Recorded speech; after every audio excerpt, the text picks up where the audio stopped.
What's going on, Legionnaires, and welcome back to Comic Breakdown. If you guys are new to the channel, do me a favor and hit that sub button, hit that notification bell, and make sure you don't miss any of the awesome content we have coming out. Now, for this video, we're going to be jumping into Teen Titans Academy, issue number 3. Now, if you haven't been keeping up with this line, go ahead and check out the link in my description as well as the top of this video. It's going to get you completely caught up on everything that's been going on in Teen Titans Academy. This is written by Tim Sheridan, pencils are Max Rayner and Rafa Sandoval. The inks are Max Rayner and Jordi Tarragona. Now, our last issue, it left us off with the Teen Titans Tower getting attacked by the Suicide Squad. And in the most recent issue of the Suicide Squad, it covers a lot of that. So be sure that you guys check that out. I also covered that issue, and you can find that in the Suicide Squad playlist. Now, with that being said, let's dive into this breakdown. Alright gang, as we dive into issue number 3, Raven has a premonition.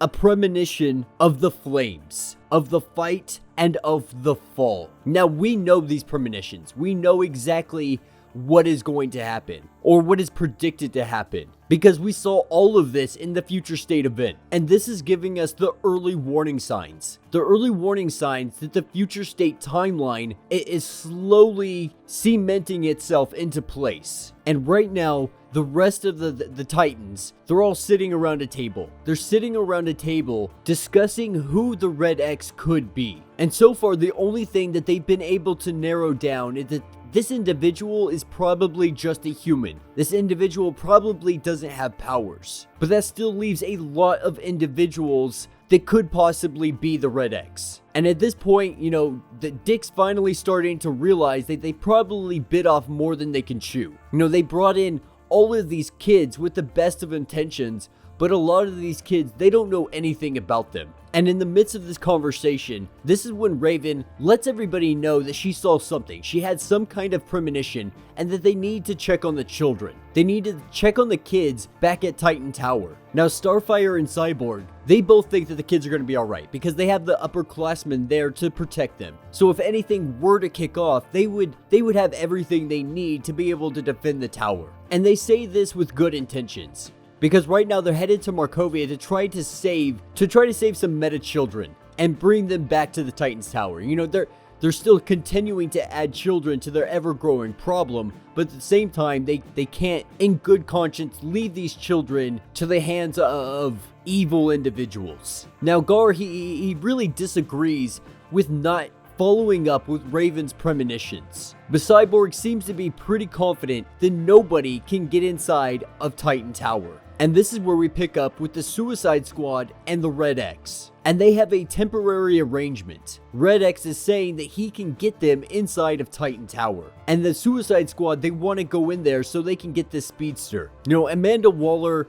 she's building her own Justice League. And we saw exactly why she's doing that in the Future State event. And so the main objective here is to kidnap Bolt. To kidnap Bolt and get out of there without being seen. And back at Titan Tower, we have the upperclassmates. We have Crush, Kid Flash, and a few other individuals that are sitting here, you know, just going through the routines, going through their guard shifts. Even if they think it's kind of baloney and they shouldn't be doing it, they're still continuing what they have to do. And all of the underclassmates, they're in their bunks right now. They're getting their rest. And this is where we're taken to Bolt's room. And she's having a conversation. She's having a conversation with Tita.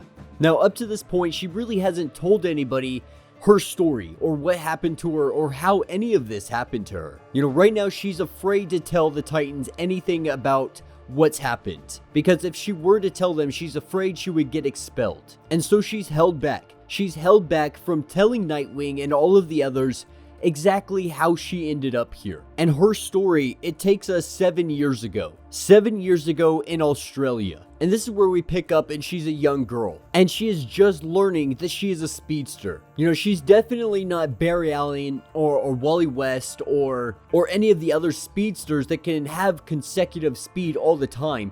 Her speed comes in bursts. And at first, when she was a kid, she was super excited. This is something that just made her wildest dreams come true. But soon her parents had her working, and not in a good way. Her parents had her as a runner. She would deliver packages, messages, whatever the case may be, she would do it. But one day, her parents couldn't pay their debts. And because they couldn't pay this debt, Bolt ended up paying the price. Paying the price by having some of these thugs literally cut her freaking legs off. And she was left for dead, with no one to care for her, no one even worried about her. Her parents more or less abandoned her because she was no longer of use. But this is when Amanda Waller showed up promising her a new future, promising her an opportunity to get back on her feet again. That opportunity being prosthetics. And the only thing that she would have to do is go with her and join the Titans Academy. And that the instant Amanda Waller called her, she was to rush to her aid. And in the midst of this conversation, this is when she gets a phone call from Amanda Waller. And she's a little freaked out right now. She's a little bit worried, and she ends the conversation by saying that she needs to go get her prosthetic legs. And so she gets in her wheelchair and she heads out of the room. And then we're taken outside. And outside, up in the sky, this is where we see Suicide Squad and Red X making their descent on top of the Titans Tower. Now, the Red X has been inside of their systems already, and so he has like a bio-cloaking that's going to cloak all of the individuals of the Suicide Squad and make it seem like they're members of the Titans. The only thing is they have to stay close together. If they don't stay close together, the systems will pick up immediately when they're outside of the range. When they're outside of the range of the cloaking device. And they make their way into the tower. Going through the stairwell, Red X already knows where Bolt's gonna be. Somehow, Red X is like 3 steps ahead. He knows exactly where she's going to be when she's going to be there. And while they're making their way to the hallway he says that she's going to be in, he lets Peacemaker and the rest of them know that they shouldn't be following Waller. Because it's making them lack the kind of strategic thinking they need to have to be able to win. And after a little bit of banter, Peacemaker is just done hearing him. He doesn't want to hear him talk. He doesn't want to hear him say another word. And in the midst of their argument, this is where Red X realizes somebody is missing. Superboy is missing from the group because something caught his eye. A picture frame, and it's of him and some of the other Titans. And this causes the alarm to go off. Everybody is now alerted that the Suicide Squad is inside the tower. And this is what brings us to where last issue left off. And we see Bolt falling out of her wheelchair and the Suicide Squad and Red X directly in front of her. Now they think this is going to be a pretty easy mission. They think they're being able to grab her and just get out of here. But this is when this whole party gets interrupted. Interrupted by Crush. We see Crush and the rest of the upperclassmates make their arrival. And they immediately get in here and start kicking butt. And as everybody is sitting here fighting, Bolt realizes that Red X actually isn't helping the Suicide Squad. Now, nobody understands what the heck Red X is doing. Red X led the Suicide Squad here, but decided not to fight, is staying out of it completely. Now, as the upperclassmates start to get their butt kicked by the Suicide Squad, this is when we see the rest of the students arrive, and everybody jumps into this fight. Now, Amanda Waller, she's not going to lose this fight. And this is where she tells Talon, who's still super messed up in the head, tells him that he needs to get Bolt, accomplish the mission, and she doesn't care if he has to kill every single last one of the Titans. And Peacemaker, he loses it. But she doesn't care. She just ignores his yelling and screaming altogether. And so with this escalation of force, Bolt and Kid Flash, they get all of the classmates out of there as soon as possible. Because the last thing they need is Talon sitting here and just murdering half of the school. And the odd thing about all of this is we're seeing Red X actually help the students. And that makes Peacemaker even that much more mad. And he straight up headbutts Red X. Because to him, he sees it as Red X protecting them. That he was never actually with them. But he tells Peacemaker, no, I was never with Waller. She literally wants to kill these kids. And he's trying to tell him, you have a choice. You don't have to do what Waller tells you. You guys can take her out at any time. And Red X tells him, this was the first move. The next move, it's yours. But Peacemaker, he ends this conversation. He ends this conversation with a sucker punch right to Red X's stomach. And in this same instance, we see the arrival of freaking Warp. Believing he was dead, he just arrives. He's like, nope, I'm not dead. I'm here to bring you guys out of here. I'm here to teleport you guys out. No questions asked, they get out of there. But Crush is able to stop Talon, stop him from escaping with all of the others. And it looks like Crush is getting angry, to the point that, we may see the Lobo come out in her. And at the same time, we see the rest of the Titans arrive. We see Starfire, we see Nightwing, we see all of them show up and kind of put Crush in check, because they're a little worried.